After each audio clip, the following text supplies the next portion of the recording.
CPM-ৰ পক্ষৰ পৰা নমস্কাৰ জনাইছোঁ, শ্ৰদ্ধা জনাইছোঁ।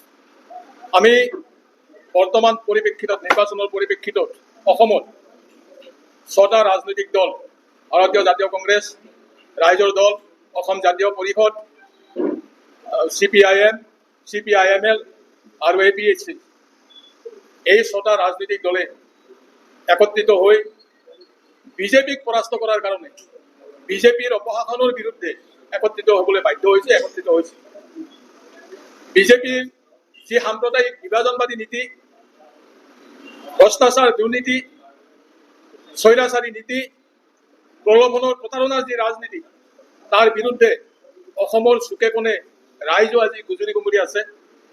আৰু আমিও এই 6টা ৰাজনৈতিক দলে এই নিৰ্বাচনত ইয়াৰ এটা প্ৰত্যুত্তৰ দিবলৈ সাজু হৈছে। যোৱা সময়ছোৱাত আমি লক্ষ্য কৰিছোঁ যে বিজেপি দলে প্ৰলোভনৰ ৰাজনীতিৰে, প্ৰতাৰণাৰ ৰাজনীতিৰে অসমৰ সমাজ জীৱন, সাম্প্ৰদায়িকতাৰ ৰাজনীতিৰে অসমৰ সমাজ জীৱন কলুষিত কৰি পেলাইছে, একেবাৰে অন্ধকাৰ এটা অৱস্থালৈ লৈ গৈছে।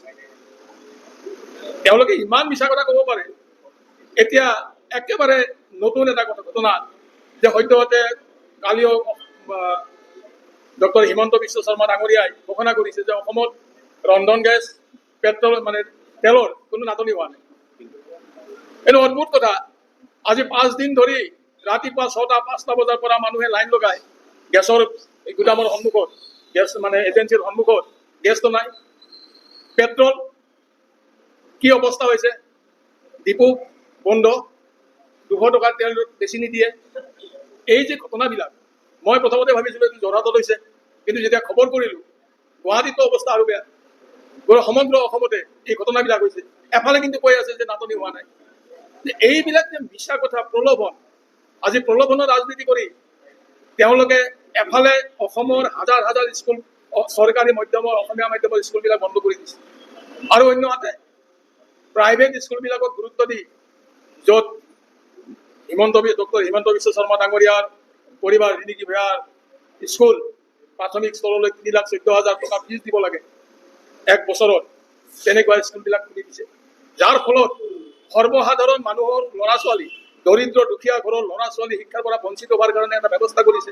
উদ্দেশ্য এটাই, যোৱা সময়ছোৱাত অসমৰ খিলঞ্জীয়া ভূমিপুত্ৰসকলক উচ্ছেদ কৰি, শ্ৰমজীৱী মানুহক উচ্ছেদ কৰি যি মাটি দখল কৰিলে, এই মাটি সম্পত্তি আদানী আম্বানীৰ দৰে ডাঙৰ ডাঙৰ ধনী মানুহখিনিক দি দিছে। এতিয়া তেওঁলোকে তাত ইণ্ডাষ্ট্ৰি কৰিব, তেওঁলোকে তাত বিভিন্ন ধৰণৰ ফাৰ্ম খুলিব। তাৰ কাৰণে সস্তীয়া শ্ৰমিকৰ প্ৰয়োজন, আৰু যাৰ কাৰণে একেবাৰে পৰিকল্পিতভাৱে অসমৰ সাধাৰণ দুখীয়া গৰীব জনসাধাৰণ ল'ৰা ছোৱালীক পঢ়াৰ পৰা যাতে বঞ্চিত কৰিব পাৰি তাৰ ব্যৱস্থা কৰিব ওলাইছে।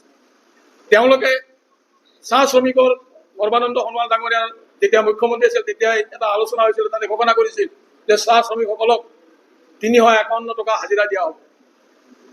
আজি 6 বছৰ ধৰি এই সিদ্ধান্ত কাৰ্যকৰী নকৰিলে, আৰু শেষত আজি কেইদিনমান আগতে 30 টকা বঢ়াই দি ব্ৰহ্মপুত্ৰ ভেলীত 250 টকা, বৰাক ভেলীত 228 টকা চাহ শ্ৰমিকৰ হাজিৰা কৰিছে। অন্যফালে তেওঁলোকে কৈছে যে চাহ শ্ৰমিকক মাটিৰ পাত্তা দিব, আৰু তাৰ নামত কিছুমান ফৰ্ম দিছে, তেওঁলোকক চাহ শ্ৰমিকবিলাকক। এইবিলাক মাটিৰ পাত্তা নহয়।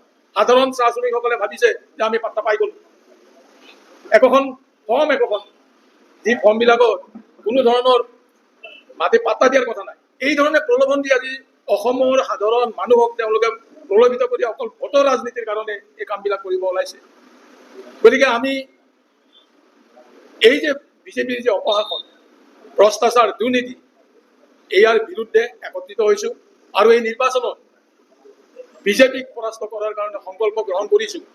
কালি সৰ্বগত বিৰোধী ঐক্য মঞ্চৰ যি সভা অনুষ্ঠিত হৈছিল, তাৰ পৰা এটা বাৰ্তা পঠাইছিল, তাৰ পৰা এটা বাৰ্তা আমি পাব পাৰোঁ যে এই নিৰ্বাচনত বিজেপি পৰাস্ত হ'বলৈ গৈ আছে।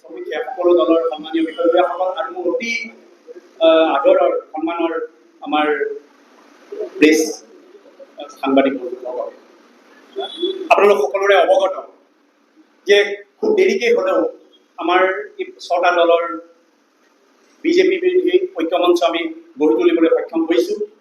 আজি আমাৰ গৌৰৱ গগৈ ডাঙৰীয়া, লুৰিণজ্যোতি গগৈ ডাঙৰীয়া, অখিল গগৈ, জননীতি কাঠাৰ প্ৰমুখ্যে আমাৰ যিমানখিনি বিৰোধী ঐক্য মঞ্চৰ আমাৰ নেতাসকল আছে, তেওঁলোকে ইতিমধ্যে আমি সন্মিলিতভাৱে বিজেপিৰ বিৰুদ্ধে আমি যুঁজ দিবলৈ বদ্ধপৰিকৰ।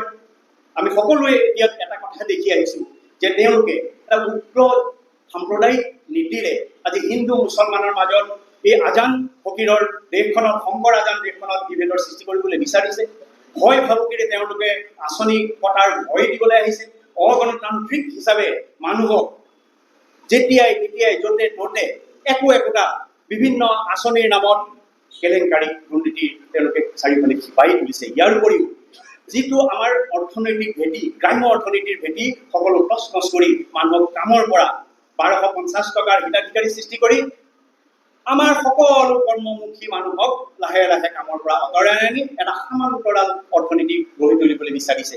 আৰু এই সমান্তৰাল অৰ্থনীতিৰ যোগেদি এনেকুৱা এটা অৱস্থা পাইছেগৈ, ধনী কিছুমান অসমৰ ৰাজনৈতিক ধনী হৈ গৈছে আৰু কিছুমান সাধাৰণ মানুহ সেই 1250 টকাৰ মোহত লাহে লাহে লাহে লাহে নিজৰ মাটি, নিজৰ শক্তি তেওঁলোকে এৰিবলগীয়া হৈছে। এটা সময় হয়তো আহিব আমাৰ হাতত একো নাথাকিব। গতিকে আমি এই মঞ্চৰ পৰা আপোনালোকৰ যোগেদি আহ্বান জনাইছোঁ, আমাৰ যি বিৰোধী ঐক্য মঞ্চ আছে, আমি অসমৰ জনসাধাৰণৰ সৰ্বাংগীন উন্নতি, অৰ্থনৈতিক ভেটি সুদৃঢ় কৰাৰ কাৰণে অন্ততঃ এই হিতাধিকাৰীৰ যিটো ব্যৱস্থা, আমি হিতাধিকাৰীৰ বিৰোধী নহয়, কিন্তু এই হিতাধিকাৰী যেতিয়া কৰ্ম সংস্কৃতি বিনিষ্ট কৰি দিয়ে, এখন দেশৰ যেতিয়া এটা সবল অৰ্থনৈতিক ভেটিটো পৰা আমাৰ মানুহখিনি আঁতৰাই লৈ যায়, আমাৰ মানুহখিনি যদি এটা সবল কৰ্ম সংস্কৃতি নাথাকে, তেতিয়াহ'লে এই মানুহখিনি কিন্তু এটা দিন লাহে লাহে লাহে লাহে লাহে লাহে দুখীয়া হৈ যাব। এইটো আমি দেখি আহিছোঁ।